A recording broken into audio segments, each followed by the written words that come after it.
Hello, friends. To the first group, hello once again. To the second group, hello for the first time. We are going to start our first lecture on the financial management course. And right from the beginning, I want to let you know that I will record these lectures partly for your reference, just if you missed something or before the exam, if you need to revise some material, you will have this option. So I will share with you the lecture recordings. The second reason that I publish them on my YouTube channel, that is why during the lectures, if you don't want to turn on your camera, if you don't want your face to appear publicly available on the Facebook, that's totally fine. You are not forced to turn on your cameras. But for the exercise sessions, this doesn't hold. I don't publish exercise sessions. I don't record exercise sessions. So that's why for the exercise sessions, I strongly insist on having your cameras turned on. This is kind of the introductory thing, just to let you know, and not to appear by surprise on the web on, I don't know, unexpectedly, let's say.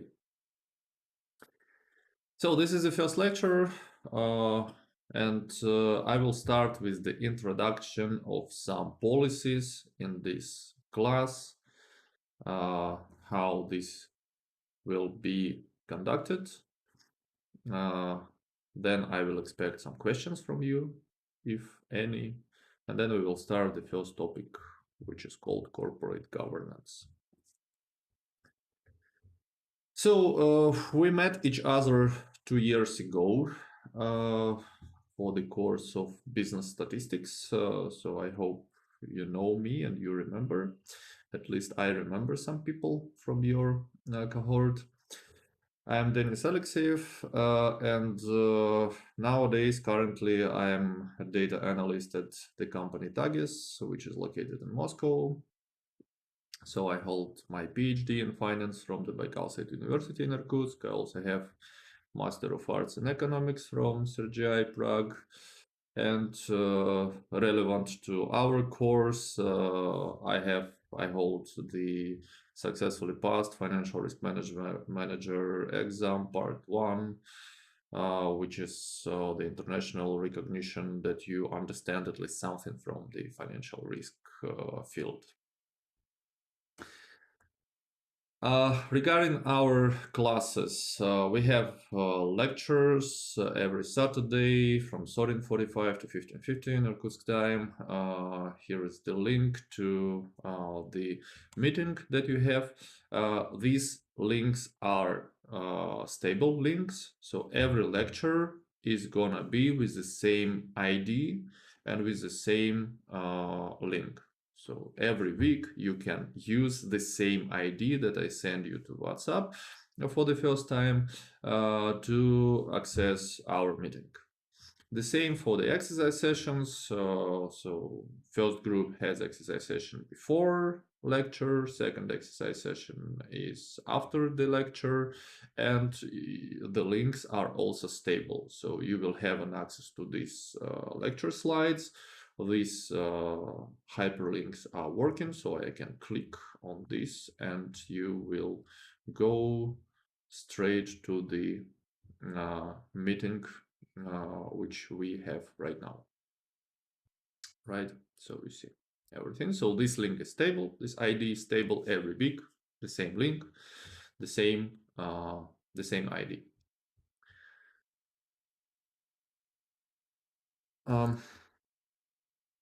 If you need to talk to me not during the classes, we can agree.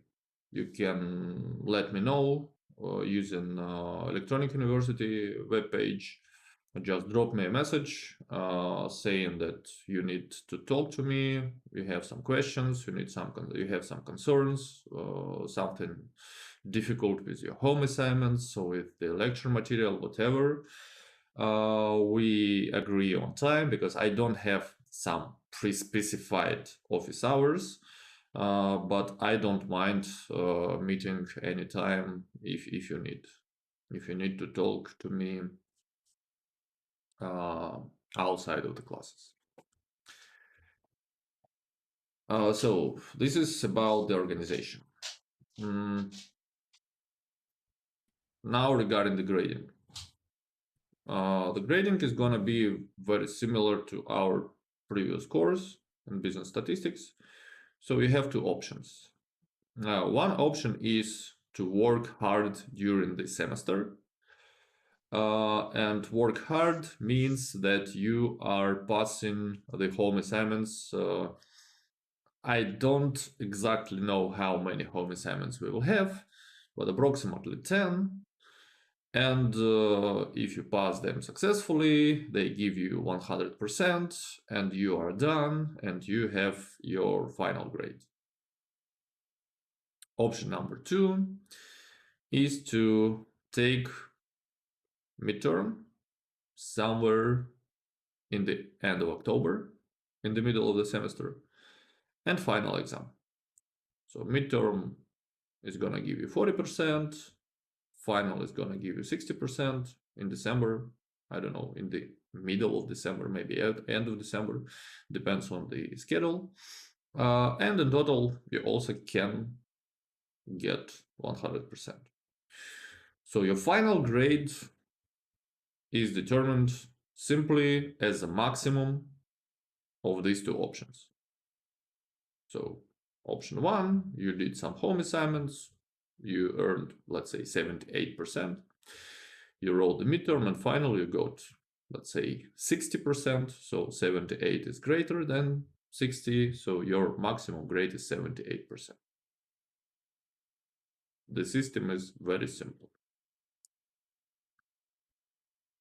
So now, after you have this final grade is converted into the excellent, which is from 91 to 100, good from 71 to 90%, satisfactory 51 to 70%, and everything that is less than 51% is failed.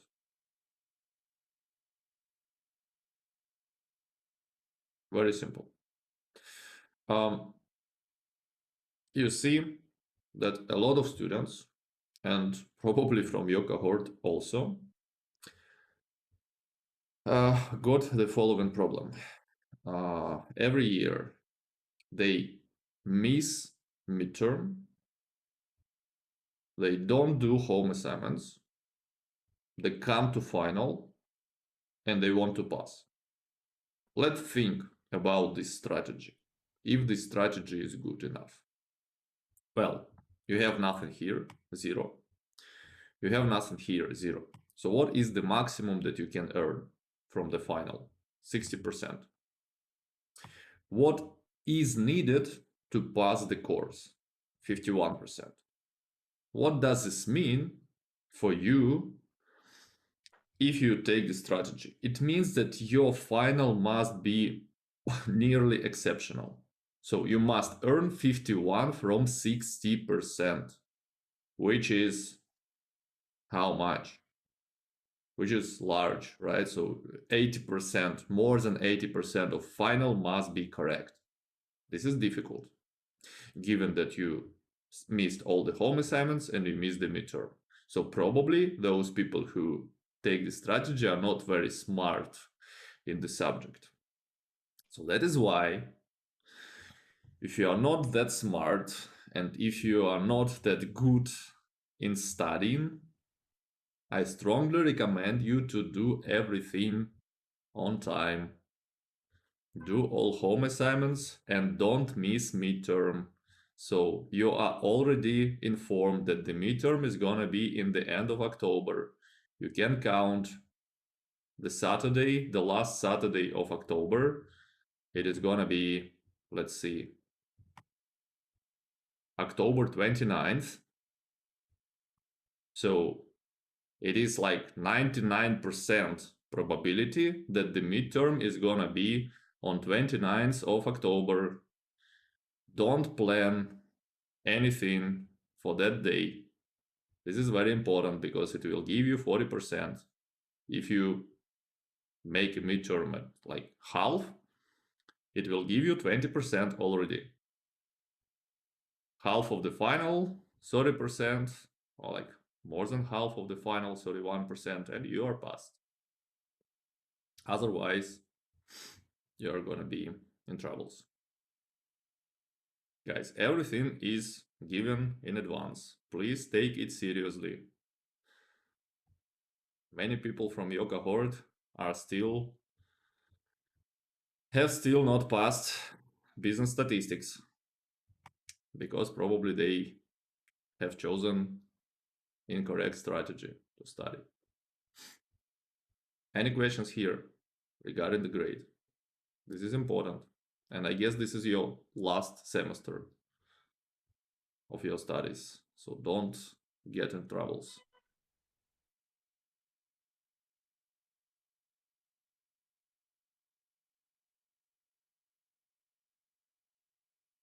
No questions? Okay.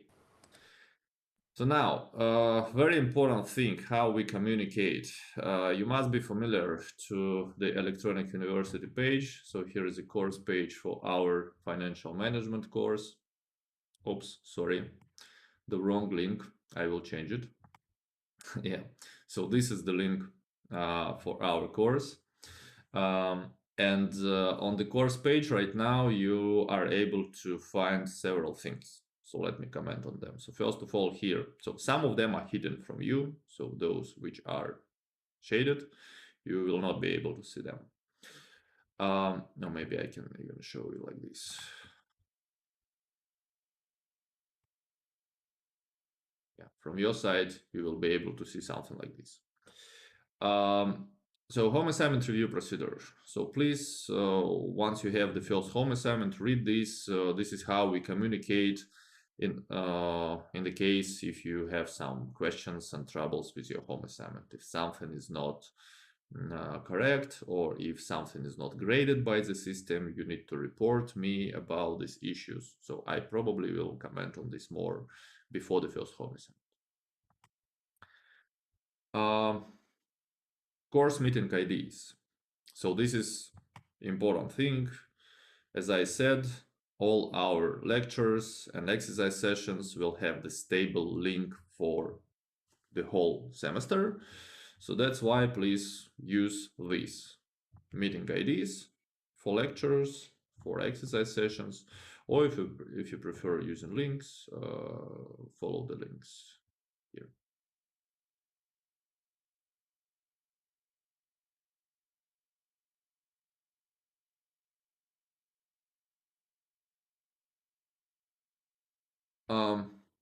This link, lecture recordings. So this link leads you to the playlist on my YouTube channel, and I will publish our lectures here. So like 1 or 2 days after the lecture, you will be able to find the recording here.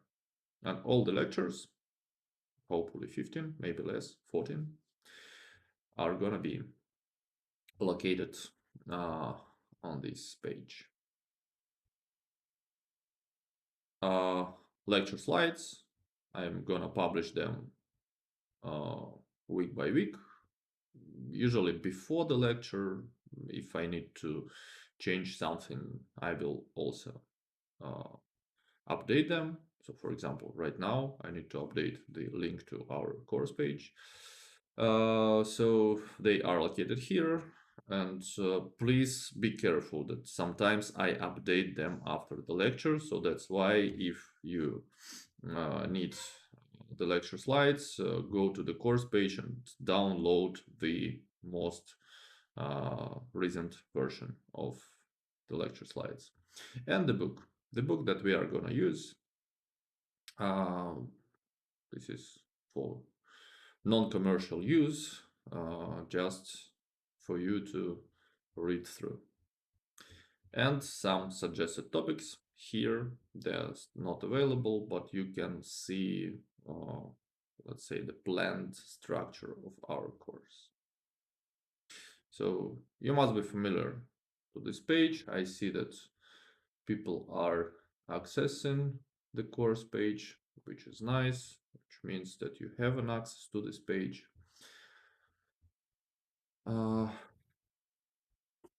So, recommended books, as I said, the main book is Braley Meyer Sallen, Principles of Corporate Finance. This is more or less theoretical book, has a lot of models, so we will follow this, but as I promised on the exercise session for the first group, we will try also make some applications, real life applications. That's why if there are some additional readings, they're gonna be distributed through the Moodle course webpage. And of course, you will know about this. Well, here is the preliminary structure of the course. We will start talking about corporate governance, why this is important, and why we need to bother ourselves with this topic. Then we will go into the important concept of time value of money. So for finance, this is the, let's say, fundamental thing to understand. And if you understand time value of money, well, you can make sure that, let's say, you understand 70% of finance. And the 30% is not that much. Then we will apply the concepts of time value of money to bond and stock valuation, investment projects valuation. Then we will talk about debt policy of company and how it affects you as an investor, and payout policy as well. So this is the preliminary structure. Maybe I will change something. Maybe we will manage to go through more topics. So we will see how you are successful in studying this course. But at least for now, this is how I see this course.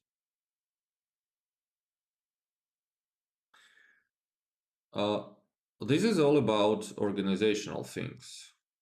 Let me know if you have some questions regarding schedule, classes, grades, rules, policies, whatever.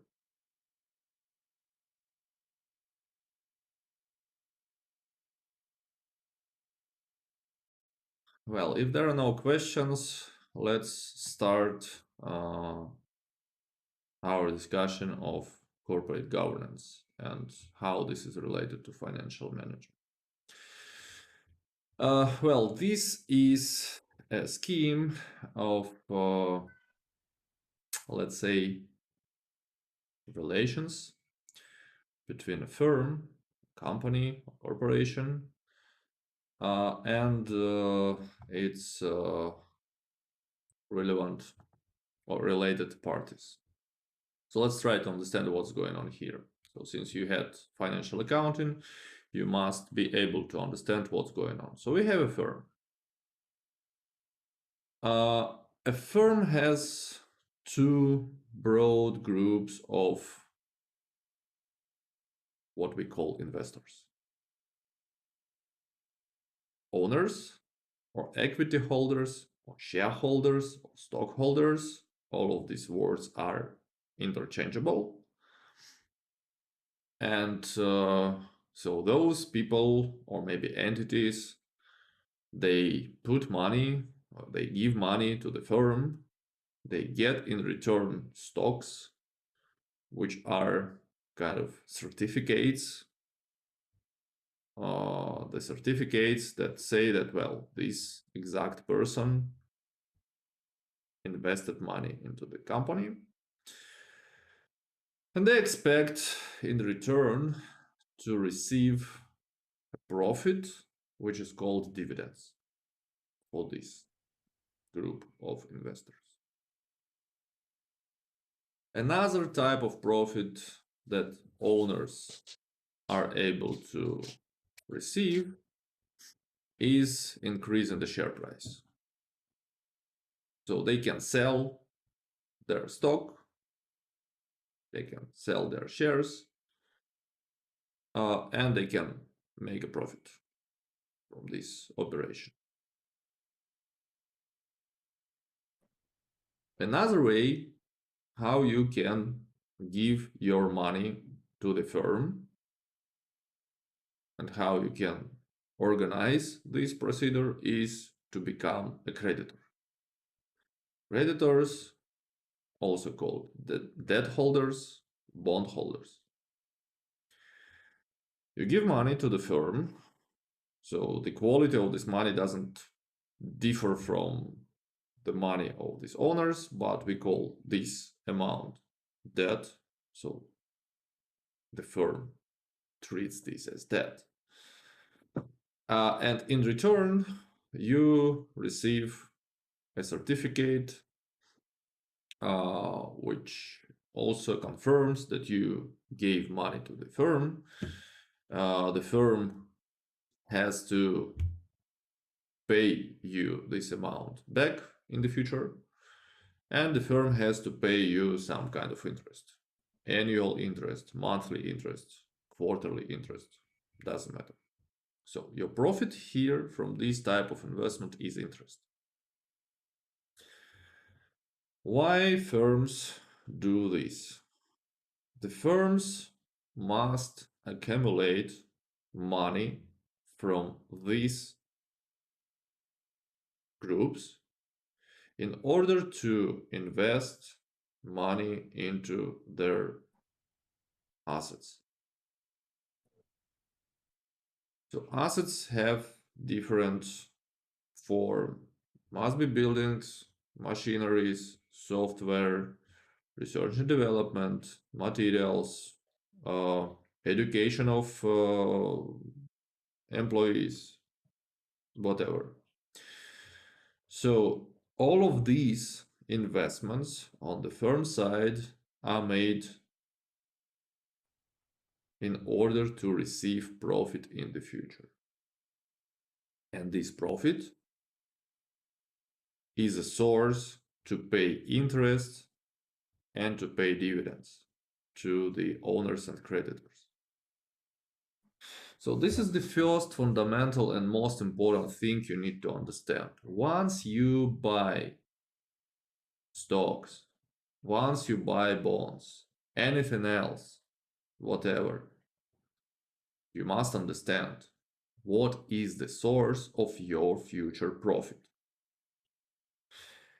In this case, the source of your future profit, the source of interest, the source of dividends is the profit that the firm makes or the firm is going to make in the future from its investment. If the firm is successful, if the firm is profitable enough, you can expect large dividends or you can expect the interest with the high degree of certainty. If the future prospects of the company are not that clear, if you don't know how company is going to operate, how exactly company is going to use your money, your future dividends, your future interests are also uncertain, and you have no idea whether you receive some profits from your investments or not.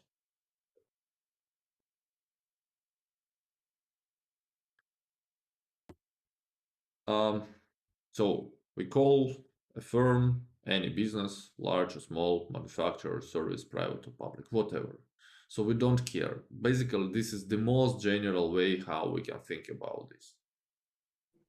It is not some specific firm. It is not public firm. It is not a multinational corporation. No, it can be any. Like small family firm is also a firm.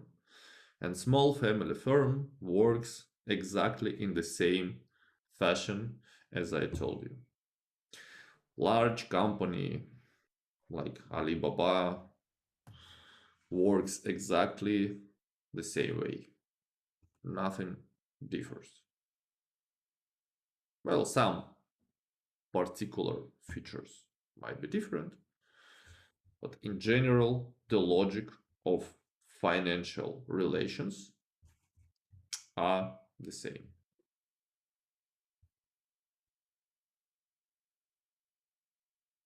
Well, as I said, the firm's investments are called assets.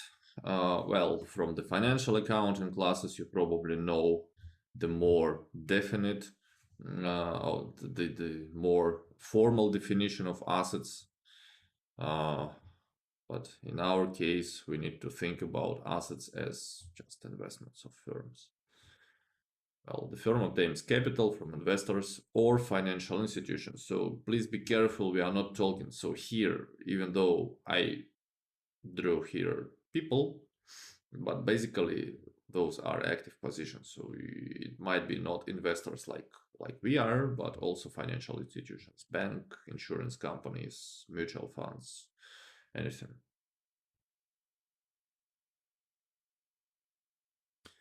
Yeah, and how the firm can obtain the capital from investors by promising investors a fixed claim on the cash flow generated by the assets with a limited or no role in the day-to-day running of the business. We call this debt. So this is important, how we think, how we in financial management think about debt. Look, we promise investors a fixed claim against the cash flow generated by the assets. So assets here generate some cash flow, and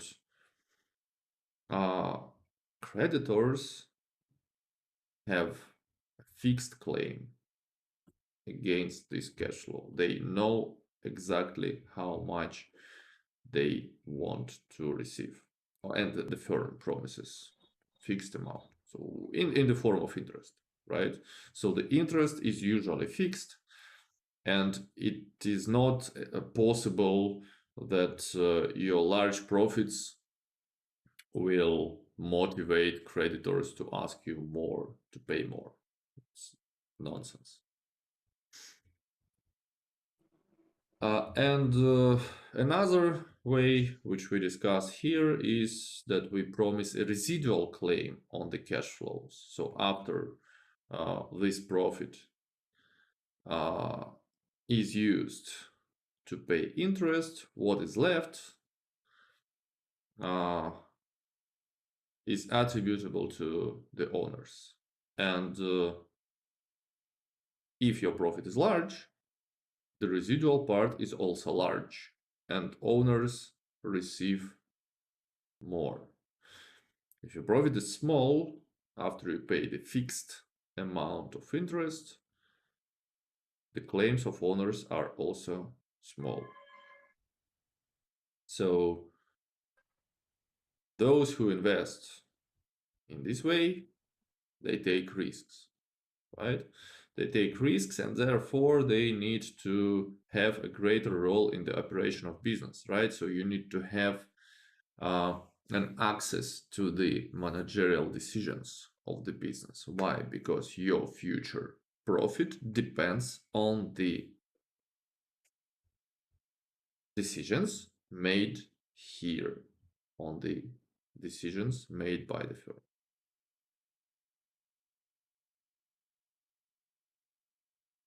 Any questions here?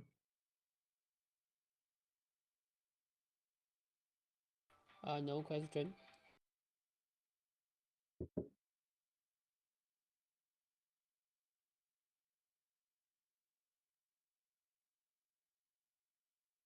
Okay, so now let's try to make some distinction between creditors and shareholders. So as I said, you can take any of these positions. You can become the owner of a company, you can become a creditor of a company.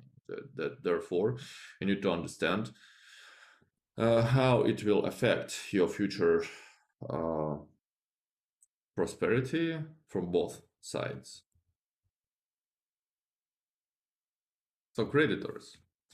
First of all, they have first claim on cash flows, usually known in advance. So what does this mean? If a firm receives profits, creditors have the priority to get their money from a company.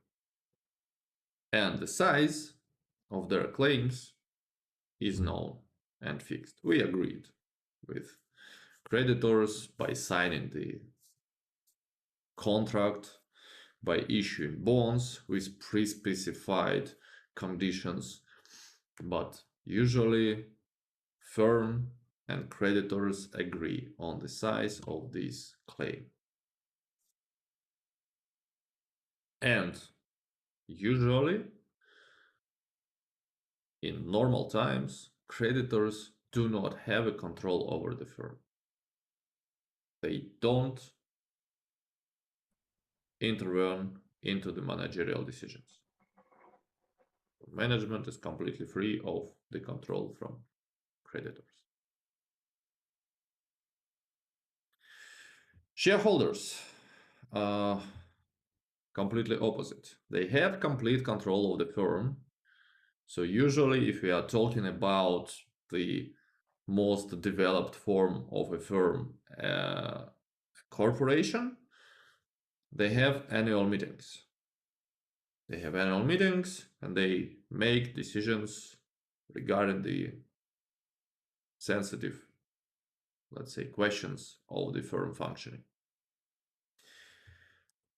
On the other hand, they receive whatever cash is left after the creditors are paid. As I said, if there is large leftover, then shareholders are happy because their profit is large. If it's not that much left, well, shareholders can receive a low profit, or even no profit, or even losses. It is also possible.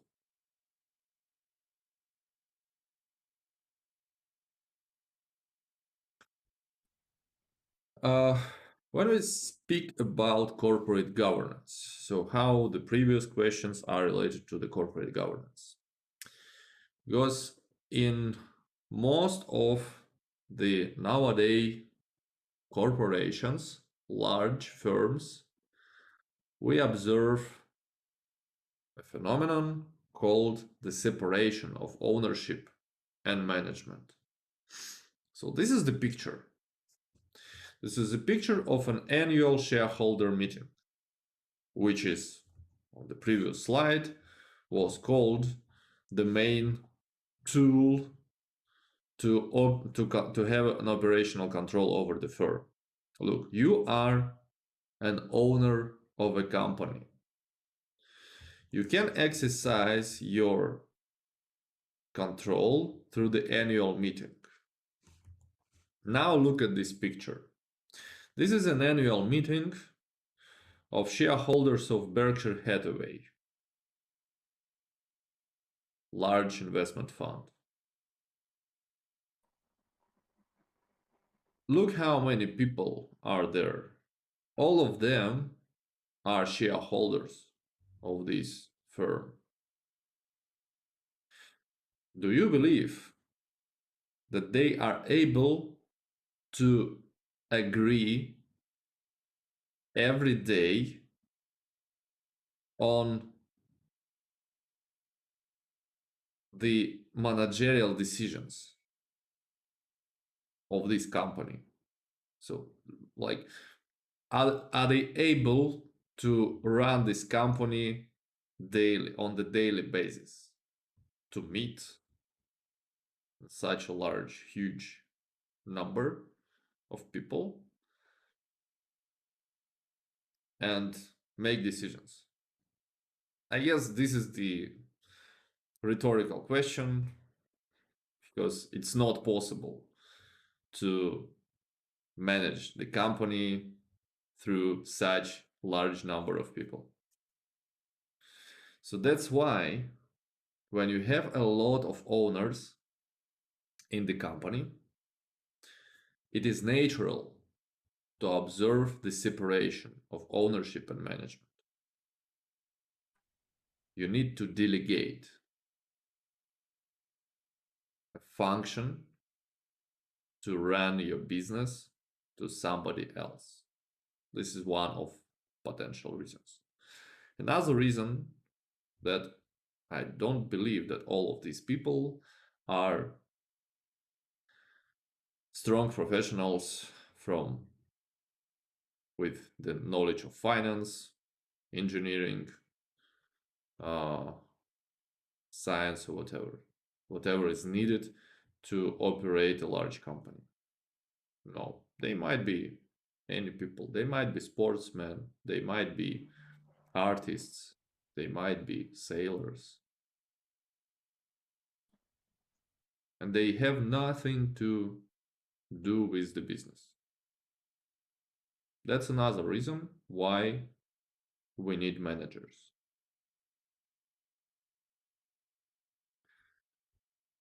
Yes, the first fact, the number of shareholders is too large to manage a firm.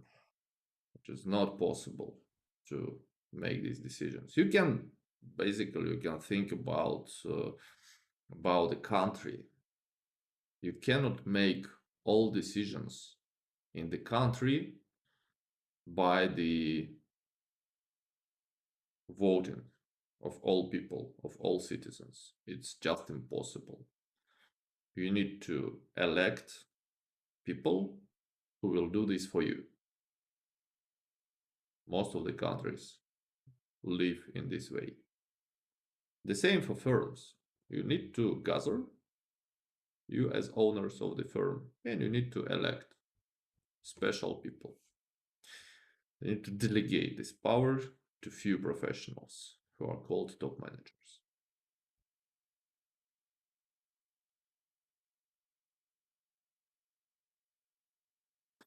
We'll talk about problems that arise here. Many people understand these problems when we talk about, let's say, countries and government. But not many people understand this when we speak about firms. But the problems are more or less similar. So we will talk about this. So now let's think about the following. Let's think about pros and cons of the corporations of such huge firms. Why these firms exist? Why do we need them? Why can't we have just small family-sized firms and be happy with that? So the advantages of corporations are the following. So first of all, they have a large potential to raise capital through issuing stocks and bonds. No small firm is able to produce cars, let's say. No small firms, there is no small firm which is able to invest money to building some aircrafts, spaceships, nuclear power plants. All of these spheres need a lot of money. And if you run business alone, just as an individual or sole entrepreneur, you will not be able to go into these industries because these industries are very capital intensive. You need to invest a lot of money. And the only way how you can do this is to collect money from a lot of people to build a huge corporation. That's why one of the advantages of corporations is to raise capital through issuing stocks and bonds. In principle, you can raise infinite amount of money. What is nice that anyone who invests money into the corporation is not expected to understand the core of the business. If you want to become an owner of some electric industry company, you don't need to understand how electric industry works. You don't need to understand some physical laws of electricity, whatever. You just need to have enough money to invest. That's all. On the other hand, you at least you need to understand something in finance. That's what we are doing here together. From the second advantage, the third advantage rises because the corporation hires experts to manage the business. So the professionals in the relevant spheres are hired. They are called top managers and they run this business. So we hire a strong professional in electricity, we hire a strong professional in human relations, in public relations, in finance, and all of them help to build a strong company and profitable company. This is advantage. And also, what is nice here, so suppose that you ran your own business.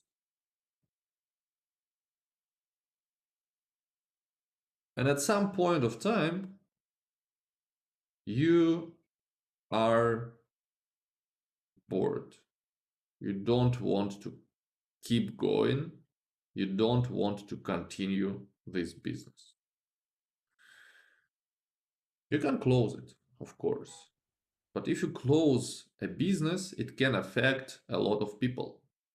Well, if you have some small shop, like on the corner, that's probably not a huge problem for society. But suppose that you alone own a huge electric plant and you want to close it. And a lot of people, maybe thousands and thousands, have an electricity generated by your plant. And you alone decided to close this business. What happens? Well, some kind of catastrophe for society.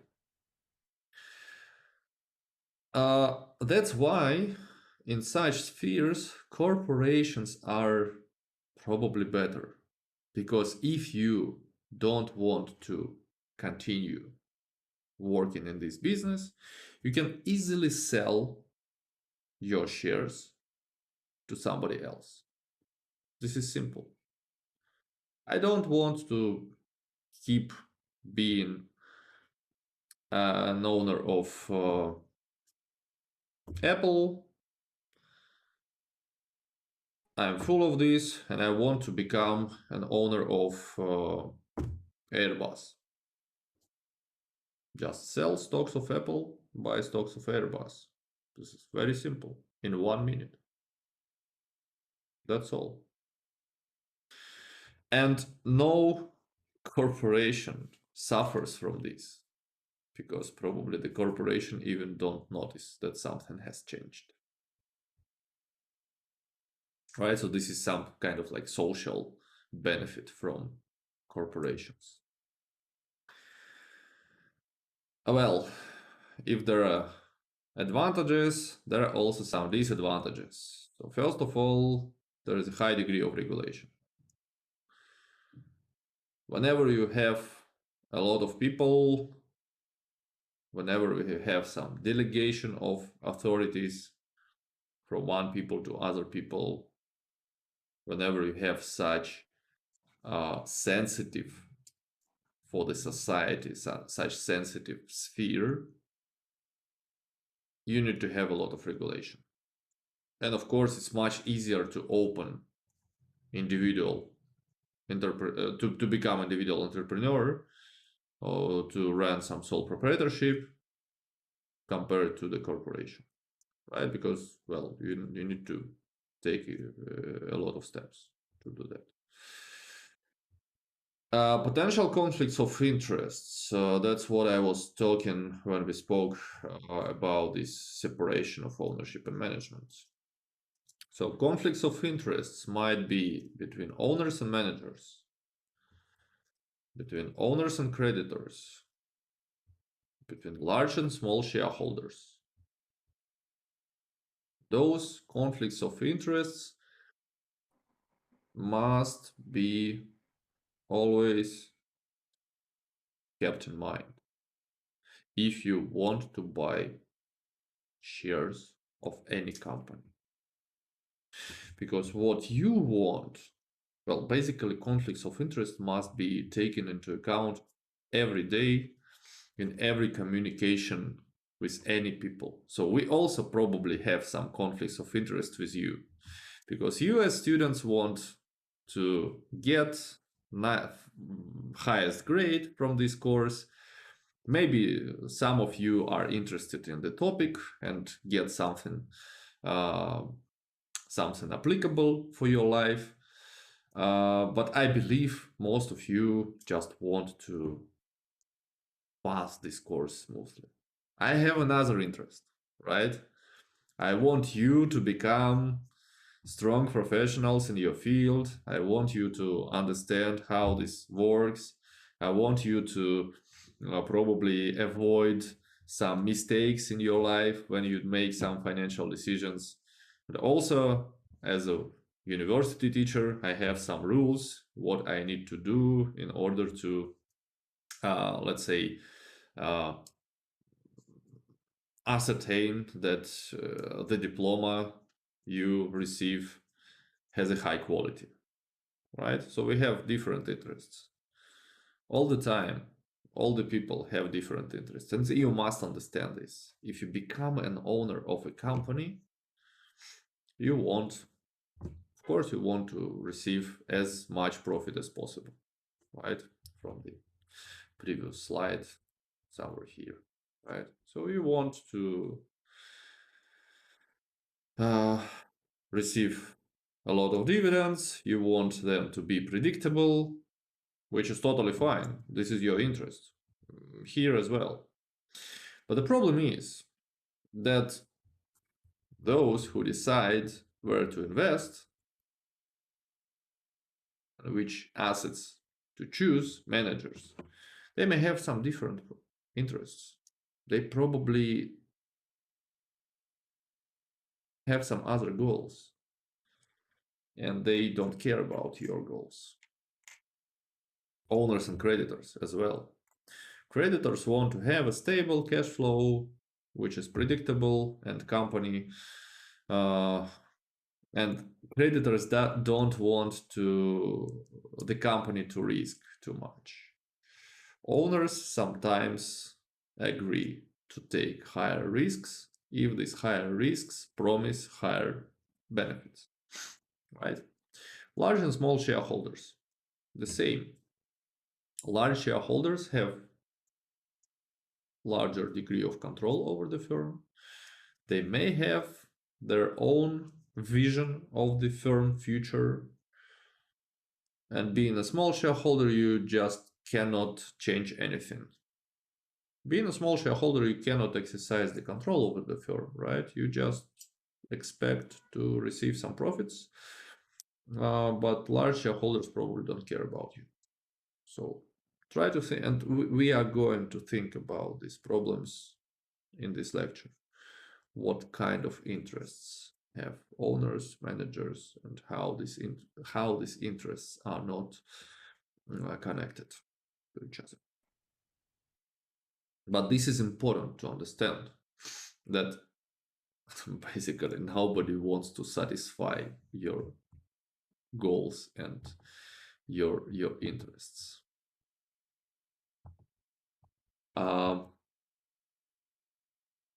Okay, so now let's talk about the hierarchy of the firm management. So as I said, everything starts from the annual meeting. So what is the annual meeting? Well, every publicly traded firm, and we are talking about them, we are talking about the firms which stocks are available for us, right? So I want to take this position for the course. I want everyone to think about firms as the potential investments, right? So we think how we can do our best in our personal finance and how we can choose the good stocks to make investments in. So that's why for us, we are more interested in publicly traded firms. And every publicly traded firm has an annual meeting of its stockholders. And usually at these annual meetings, stockholders vote on the several questions. So company's board of directors, so the representatives of shareholders. How much should we pay to these representatives? So executive compensation, dividend payments, which is quite interesting. Don't think that stockholders themselves decide how much to pay themselves. No, they just agree with the proposed size of dividend. They can vote that they agree or they are not agree with the proposed dividends, but dividends are proposed by the board of directors. Next week on the exercise session, we will look into the agenda of some corporation annual meeting, and you will see how this works. So you will see how these questions are voted on. So we need to select the auditors. So who are the auditors and why do we need these auditors? Of course, if you are the owner and you have a lot of owners, like hundreds of thousands or maybe millions, and there are some people, managers, who are delegated to run everyday operations, you must control somehow them. And these auditors are exactly people who are doing this control.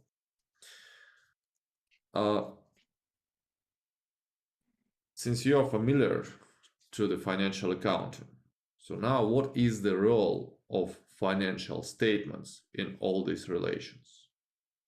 So financial statements are the way how managers tell to owners about the financial position of the company. You, as the shareholder, can open financial statements, and if you understand how to read these financial statements, you can say, well, managers lead my company to prosperity. Why? Because financial ratios like liquidity, profitability, turnover ratios are becoming better. But the problem is you need to trust to these numbers. And if you do not control these numbers, managers probably can lie. Well, consciously or unconsciously, depends, but still. They must be controlled because you make crucial decisions whether to keep holding stocks of this company or to go away from this company. And that's why you need to have auditors. Auditors need to control whether financial statements are correct. And for every company, on the financial statements, on the first or second page, you will see the signature and stamp from some auditing company that the financial statements are revised, have been controlled, and there is no or like the opinion of the auditing company is that these financial statements are correct, something like this. And now you are, as a user of these financial statements, understand, well, financial statements are reliable, I can make my decisions and I can I can evaluate the performance of company based on these numbers. So that's why you, as an owner on the annual meeting, must select auditors. What is the problem here? The problem is, look, think about the elections. When you elect president, when you elect the parliament, when you elect some local authorities. This is something similar. What is the problem? Most stockholders just do not go to the annual meetings. Like most of citizens, many citizens do not go to the elections. Why? Well, we don't know. Maybe there are a lot of reasons, but partly it might be because they don't feel that they make any difference, right? You just, well, if you don't go to elections, usually you think, well, what can I change? Everything is predetermined, right? So they don't feel that they can make a difference. Partially because it would not make financial sense for them to do this. Well, it's not related to the political elections, but for the annual meetings of stockholders, it is relevant. Because, well, you might have an invitation to participate on the annual meeting of, so let me check what was my last invitation to the annual meeting, just to be precise. Just a second. Find. Okay, so they invited me to participate in the annual meeting of for Fosagra company, like Russian corporation Fosagra. So the annual meeting luckily takes place in Moscow. I am also now located in Moscow. For me, probably it costs like 46 rubles to take metro and go there. Maybe I can use taxi, like 500 rubles. But if you live in Irkutsk and if you are a shareholder of Fosagra and you are invited to attend their annual meeting, you need to buy tickets, train, plane, whatever. It costs you much. And if you have like 3 or 4 stocks of Fosagra, and if your expected dividend is something like, say, 1000 rubles from these stocks, does this make any sense to fly to Moscow to attend this annual meeting? No, because financially it makes no sense. You will spend much more than you earn. So that's why a lot of minor shareholders, small shareholders, they just don't attend these annual meetings. So these days you can vote remotely. You can fill in the form that is sent to you, and you can send this form in advance before the annual meeting, and your vote is gonna be counted. So nowadays the things are changing, but as I said, these offline meetings are sometimes costly for the participants. Just you need to come there and to spend money, right? Yes, as I said, sometimes you can exercise your power as proxies. You can grant your vote to somebody, right? So you can ask somebody to vote for you. Sometimes the brokers, so the companies that you use to buy stocks, they serve you, they can provide you this service. So be careful about this, because look, what follows from the last idea here? It follows that usually the large shareholders are more interested to participate in annual meetings. Small shareholders, are not interested that much. What does this mean? Large shareholders will exercise their interests through the annual meetings, and your interests might be potentially might be suffered. Maybe not.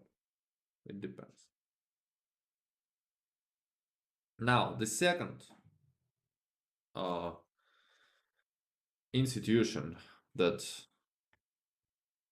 that manages a firm, the board of directors. So this is a body that oversees the management of a publicly traded firm.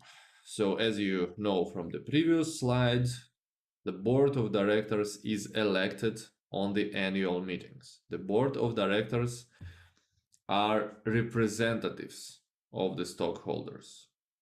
So they must represent your interests. This is something like a parliament in country.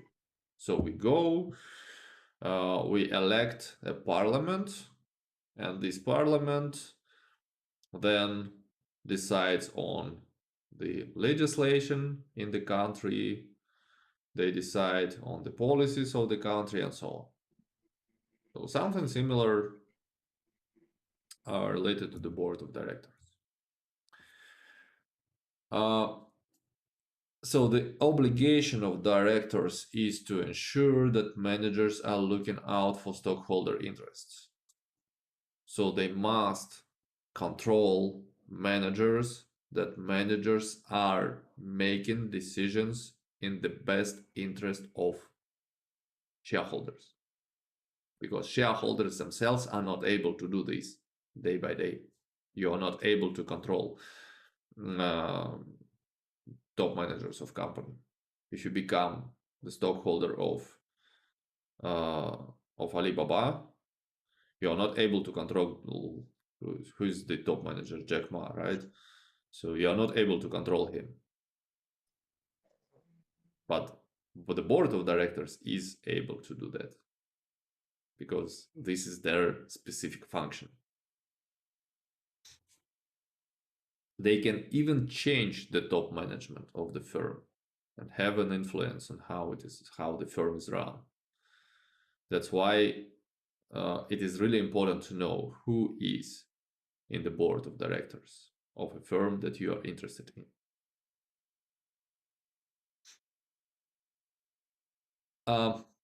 What is an important thing here, that the board must be independent. What does this mean, independent? So the directors inside the board should not be insiders. They should not be interested and somehow related to the managers, which is not always true. This is just a recommendation to keep your eye on the independence of directors. We will also look into the composition of several board of directors of different companies, like Russian, Chinese companies, maybe European companies, whatever is interesting for you. And we will look how the companies are different in this regard. But I guess everyone understands why directors must be independent, because they must not be interested to keep nice relations with managers who probably go against the best interest of shareholders. And it is preferred, or probably strictly preferred, to have the chairman of the board to be independent. So the head of the board of directors must be independent. Otherwise, it is not possible to balance interests of managers and shareholders. So now, we have been talking several times about interests of shareholders and managers. So now let's try to think, or I want you to share your thoughts. What is the main objective of stockholders from what you have heard and from what you probably know. So here must be the link. I'm gonna open this page and I will send you the link to the chat. Okay, so let's see what is the most popular here. So there is a huge word, wealth. Wealth, increase, benefit, revenue.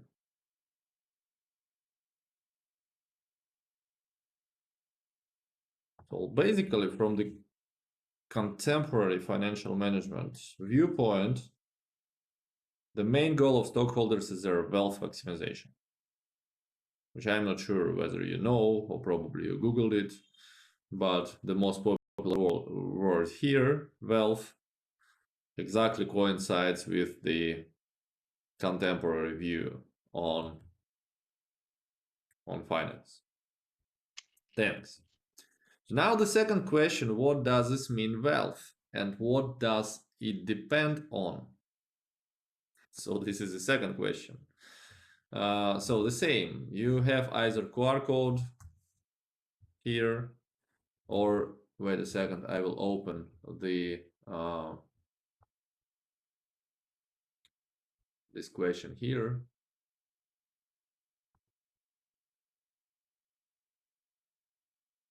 Run the presentation. Yeah, so what does the wealth of stockholders depend on? You can stay on the same page, it must refresh and give you the other page.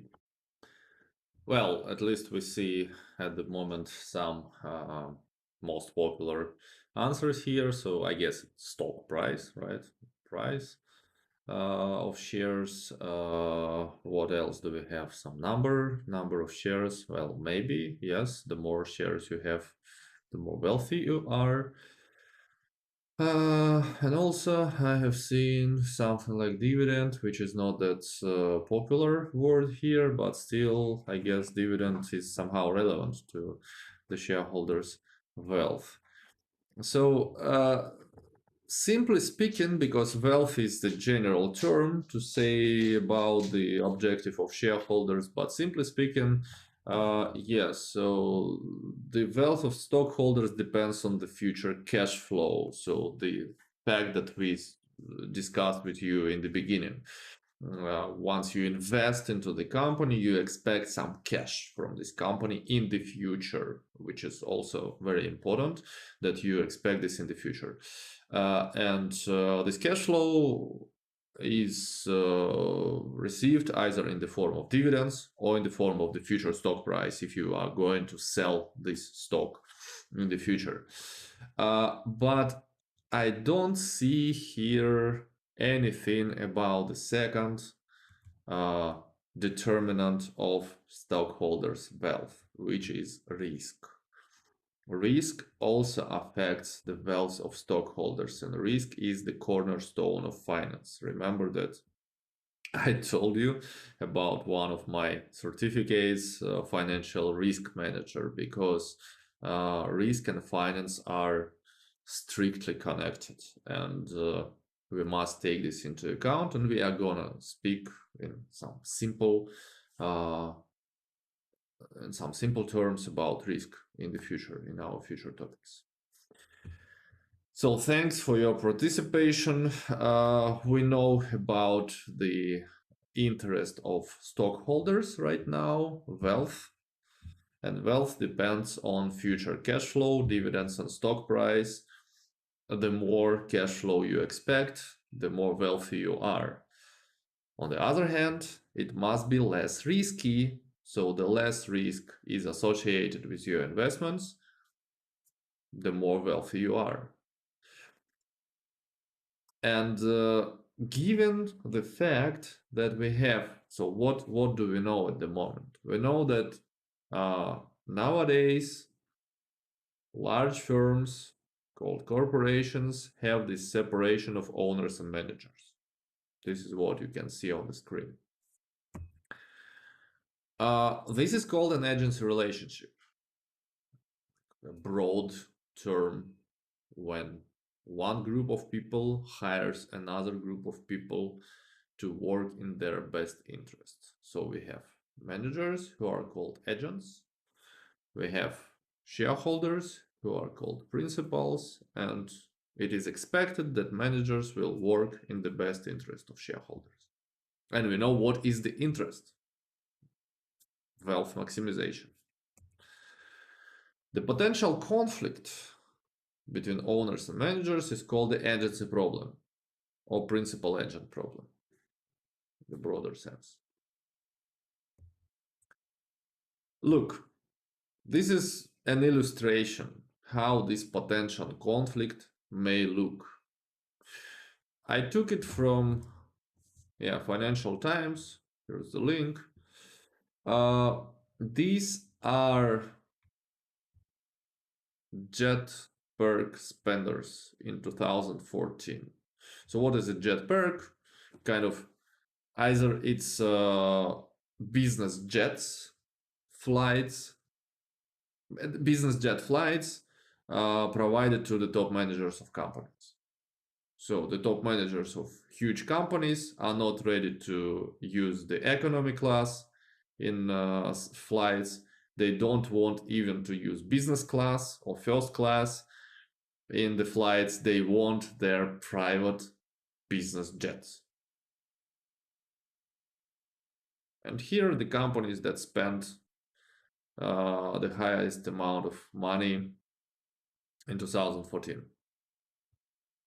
Well, not that popular names here, right? So probably we can see Ford, which is at least known to all the people. Boeing, Expedia is IT company, right? All the other companies are not that popular, but you see the amount of money, right? So they spent millions of dollars on the business jets. And this is just one example. Top managers of companies build huge skyscrapers, very nice, very beautiful, as the headquarters of their corporations. They buy expensive cars. They have kind of huge salaries. The question is that they are using money of a company for this. And if we make another step, if you are the owner of a company, they are using your money. Not kind of exactly your money, right? Because this is the money of a company, but the company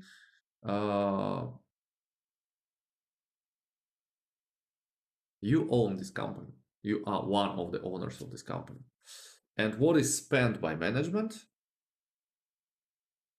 is potentially lost profit of yours. Where is the optimal, let's say, balance between this overspending of managers to keep them happy, because they're huge professionals, of course. So we understand that these people deserve these huge salaries and deserve some benefits. But where is the balance? How much they can overspend and how much you need to lose from your potential future profits. This is one example how this agency problem can look. And the corporate governance is a system that serves to kind of balance all these interests together. So every modern corporation has nowadays some kind of like corporate governance code or some other document that explicitly explains, reveals their principles of corporate governance in the company. We will also try in the next exercise session to look into those corporate governance documents to see how this works and to think about whether there are some potential problems with that. So this corporate governance serves to overcome the conflicts of interests. which are natural for company. It's nothing wrong. I mean, it's just natural that all people on different positions have different interests. As I said, even we are having different interests with you, and we must somehow take them into account. Yeah, so the corporate governance affects the sustainability of a corporation, because if the system is strong, then probably the corporation is going to be sustainable enough. If not, well, the corporation, so you as an owner can leave the company and probably the corporation will lose value. Something like this. Yeah, as I said, the quality of corporate governance affects the risks and value of the corporation, which is the wealth of stockholders. So this is the first step. The first step before, yeah, so this is the conclusion. So before choosing a stock to invest, you must understand the corporate governance of a company. So you must understand what you are choosing. This is the first step. So the next steps are going to be evaluation of the financial performance of the company and something like this. But the most important quality of the company, of the stock of a company, is its corporate governance. If the corporate governance is nice, sustainable, transparent, everything, then you can proceed to the financial performance evaluation and something like this. Why? Because the corporate governance is the cornerstone. If a company has conflicts of interests, if the company in the past showed um, some conflicts between large and small shareholders, between creditors and owners, then, well, you might expect the same in the future. Why do you want to invest in such a company? Yeah, so we spoke about the wealth of stockholders, which depends on the expected dividends and stock price and risk. Don't forget about risk. Risk is everywhere, and risk must be taken into account. And I guess you understand the difference between investing in cryptocurrencies and bank dividends, right? So the different level of risk, uh, which both can be treated as kind of financial instruments. Yeah, and be aware about the potential conflicts of interests between different parties, because they might affect your future wealth when you make investments. Any questions?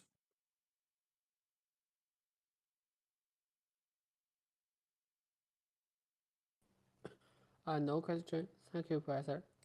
No question. In this case, this is all for today for the lecture. The first group is free, and the second group, please, once again, I will repeat this. Use this meeting ID to access our exercise session meeting. So it is different. So for the lecture and for the exercise session, we have different IDs and different links. So I will wait for the second group in 15 minutes for the exercise session. And goodbye for the first group.